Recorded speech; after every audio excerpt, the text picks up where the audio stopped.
बिस्मिल्लाहिर्रहमानिर्रहीम। अस्सलाम वालेकुम स्टूडेंट्स। आज जिस टॉपिक के बारे में हम बात करने चाह रहे हैं वो हमारे पास है किसी भी उर्दू में लिखे जाने वाले पेपर की प्रेजेंटेशन किया, जैसे कि इस्लामियात मुतालिया या फिर उर्दू। तो ये हमारे पास जो टॉपिक है ना वो 9th 10th और इंटरमीडिएट के स्टूडेंट्स के लिए बहुत ही अहम है। जिस पेपर का भी आपने हिस्सा अंशाइया शुरू करना है, सबसे पहले आप क्या लिखेंगे, हिस्सा अंशाइया, उसके नीचे 2 लाइन्स लगा देंगे और साथ क्या लगा देंगे, एरोज़ के निशान। सबसे पहले जो हिस्सा किया जाता है वो मुख्तसर सवालात का होता है। तो पहले आपने क्या करना है, एक मुख्तसर जवाबात की एक हेडिंग बना लेनी है, उसके नीचे 2 लाइनें लगा देनी है और साथ क्या करना है, एरो लगा देना है। फिर हमारे पास जो सबसे पहले सवाल आता है ना वो सवाल नंबर 2 होता है। ठीक हो गया, हमने सवाल नंबर 2 लिखना है, उसके नीचे भी 2 लाइनें लगानी है और फिर जो उसके बाद हमने उसका कोई भी चूज़ करना, उसका नंबर देंगे। जैसे कि मैंने नंबर 1 दिया है और फ़र्ज़ करें हमारे पास आ जाता है कि सूरह अनफाल में तकवा के इनामात कौन कौन से हैं। तो हम क्या करेंगे, ये सारा सवाल नहीं लिखेंगे, सिर्फ ये लिखेंगे कि तकवा के इनामात, यानी हमने क्या किया, सवाल में से एक हेडिंग ढूंढ ली। तकवा के इनामात हमने एक हेडिंग दी, फिर हमने जवाब में सूरह अनफाल का हवाला दिया और फिर हमने क्या किया, चूँकि हमने जवाब में 2 इनामात लिखने थे, पहले हमने क्या किया, एक इनामात को 1 नंबर दे दिया, दूसरे वाले को दूसरा नंबर दे दिया और 1 नंबर वाइज क्या कर दिए, दोनों इनामात लिख दिए। जब हम एक शॉर्ट मुकम्मल करेंगे तो हम क्या करेंगे, एक छोटी सी लाइन लगा देंगे। फिर जब उसके बाद हम कोई भी सवाल शुरू करेंगे उसका नंबर देंगे। जैसे कि अगर पहले के बाद दूसरा करते हैं तो हम दूसरे का नंबर देंगे और हम एक उस सवाल में से क्या करेंगे, एक हेडिंग ढूंढ लेंगे, जैसे कि हमने पहले सवाल में किया था। और जब भी एक पैरे की शक्ल में हम जवाब लिखेंगे ना तो हम उसमें से कुछ अल्फाज मार्कर्स के साथ हाईलाइट कर देंगे। जैसे कि मैंने ये नुसरत और खुदा क्या कर दिया, हाईलाइट कर दिया। और जब एक शॉर्ट क्वेश्चन ख़त्म हुआ तो हमने क्या किया, एक लाइन लगा दी। इसके बाद वाले शॉर्ट क्वेश्चन को भी इसी तरह करेंगे। जैसे कि ये हमने क्या किया, एक लॉन्ग में से एक हेडिंग निकाल लिया और फिर उसमें से एक लफ्ज़ क्या कर दिया, हाईलाइट कर दिया, कोई भी एक लफ्ज़। ठीक हो गया, और फिर हमने क्या किया, एक लाइन लगा दिया। जब मानी लिखने हैं तो मानी भी इस तरह से लिखने हैं कि जो अल्फाज हमें दिए गए हैं उनको हमने मार्कर से लिखना है और जो उनका तर्जमा है ना या उनका मानी है वो हमने क्या करना है, पेन से लिखना है। उसके बाद हम क्या करेंगे, एक छोटी सी लाइन लगा देंगे। फिर कोई भी सवाल आता है हम उसका नंबर देंगे।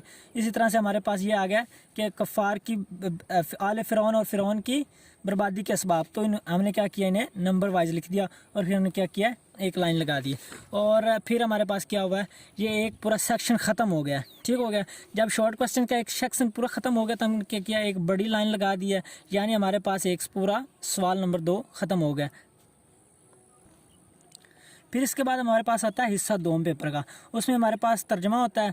तर्जमा हमारे पास आयात दी होती है, उनका हमने क्या करना होता है, तर्जमा। आपने पेपर में आयात नहीं लिखनी, सिर्फ उनका नंबर देना है। यानी पहले हमने क्या किया, एक तर्जमे की हेडिंग बना ली, और पहले हमने सवाल नंबर लिखा है, फिर हमने तर्जमे की एक हेडिंग बना ली और फिर हमने जो जूज़ करना है ना उसकी हेडिंग बनाई है। जैसे हमने अलिफ करना है या बे करना है तो हम वो करेंगे और इनके नीचे क्या करेंगे, लाइनें लगा देंगे। फिर हमने एक तर्जमे की हेडिंग बनानी है और जो तर्जमा है ना वो हमने लाइन्स के दरमियान लिखना है। ठीक हो गया, और एक आधा लफ्ज़ हमने क्या कर देना है, मार्कर से हाईलाइट कर देना। और जो हमारे पास आयत है उसको लिखने की ज़रूरत नहीं है। ठीक हो गया, सिर्फ आपने जूज़ का नाम लिखना है और फिर हमने क्या कर देना है, एक लाइन लगा देनी है। फिर दूसरा जूज़ हमने जो भी करना है वो लिख के उसका तर्जमा लिख के लाइनों में लिखना है और कोई एक आधा लफ्ज़ जो क्या हमने हाईलाइट कर देना और फिर हमने एक मुकम्मल लाइन लगा देनी, क्योंकि हमारे पास एक पूरा क्वेश्चन कंप्लीट हो गया।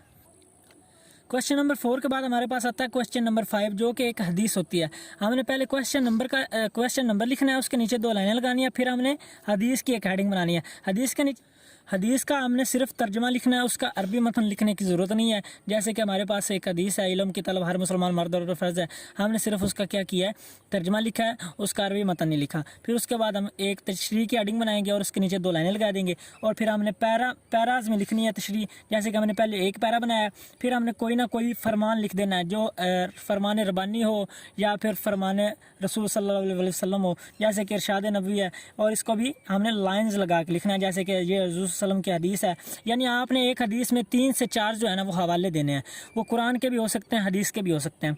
ठीक होगा, ये हमने एक हदीस लिख दी। हदीस लिखने का तरीका ये है, फिर आपने क्या करना है, एक जो पेज है ना उस पर 4 से ज़्यादा हेडिंग्स नहीं होनी चाहिए। जैसे कि हमने क्या, एक तशरीह वाली हेडिंग बनाई है, एक बुनियादी ज़रूरत की हेडिंग बनाई है और फिर हमारे पास हमने एक और पैरा लिख देना है। फिर हमने क्या किया, एक और फरमान लिख दिया। फिर हमने एक और हेडिंग बनाई अमली ज़िंदगी से ताल्लुक़, और एक हदीस या एक जो हमारे पास एक लॉन्ग क्वेश्चन होता है इस्लामियात में या मुतालिया में, तो हम उसके एंड पे एक लिख देते हैं हासिल कलाम। ये हासिल कलाम जो होता है ना, ये आपने ख़ुद लिखना होता है अपने से कि यानी इस हदीस से या इस लॉन्ग क्वेश्चन से हमने क्या सीखा। ठीक हो गया, ये आपने ख़ुद लिखना है। ये ज़्यादा से ज़्यादा आधे पेज का हो सकता है। حدیث کے بعد ہمارے پاس جو کویشچن ہوتا ہے وہ سوال نمبر 6 ہوتا ہے. اس میں ہم نے کیا کرنا ہوتا ہے, کوئی نہ کوئی ایک تفصیلاً سوال کا جو ہے نا جواب تفصیلاً لکھنا ہوتا ہے. ٹھیک ہو گیا. اس کا طریقہ یہ ہے کہ سب سے پہلے آپ نے تفصیلاً جواب کی ایک ہیڈنگ دینی ہے, ایرو لگا کے نیچے 2 لائنیں لگا دینی ہے, سوال نمبر لکھنا ہے, اور جو بھی سوال ہوگا نا ہمارے پاس اس کا ایک مین ٹاپک ہوگا. جیسے کہ اگر وہ کہتے ہیں نا حقوق العباد پہ نوٹ لکھیں اور حدیث اور قرآن کے لحاظ سے بیان کریں, تو ہم یہ نہیں لکھیں گے, سارا سوال نہیں لکھیں گے, ہم صرف کیا کریں گے حقوق العباد لکھ لیں گے, اور پھر اس کی جو ہمارے پاس مین ہیڈنگ ہے نا اس کی کوئی نہ کوئی تعریف ہوگی, کوئی نہ کوئی مفہوم ہوگا, وہ لکھ کے جو اس کا لکھنے کا طریقہ ہے نا وہ حدیث کی طرح کا ہوگا. ٹھیک ہو گیا. ہم نے کیا کرنا ہے, ایک پیج پہ 2 سے 3 ہیڈنگز بنا لینی ہے, اور جو حدیث کے حوالے ہیں اور قرآن کے حوالے ہیں وہ آپ نے دینے ہیں. یعنی ایک پیج پہ نا 2 یا 3 حوالے ہونے چاہیے, اور ان کو لکھنے کا طریقہ وہی ہوگا, یعنی آپ نے لائنز کے درمیان لکھنا ہے. ٹھیک ہو گیا. اور اینڈ پہ یہ جو ہمارے پاس لانگ سوال ہوتا ہے نا وہ اس کے 4 سے 5 پیج ہونے چاہیے, اور ہر پیج پہ 3 سے 4 ہیڈنگ ہونی چاہیے, اس سے زیادہ نہیں ہونی چاہیے. ٹھیک ہو گیا. کم ہو سکتی ہیں. اور آپ نے اینڈ پہ کیا کرنا ہے, حاصل کلام لکھ دینا ہے, یعنی آپ نے اس لانگ سوال سے کیا سیکھا اور اس میں ہمیں کیا کرنا چاہیے. ٹھیک ہو گیا. اور اگر آپ کو یہ ویڈیو پسند آئی ہے تو آپ چینل کو سبسکرائب کریں اور لائک کریں, اور اگر آپ کو کوئی چیز مزید پوچھنی ہے تو کمنٹس میں بتائیں, اور کمنٹس میں یہ ضرور بتائیے گا کہ ویڈیو کیسی لگی آپ کو.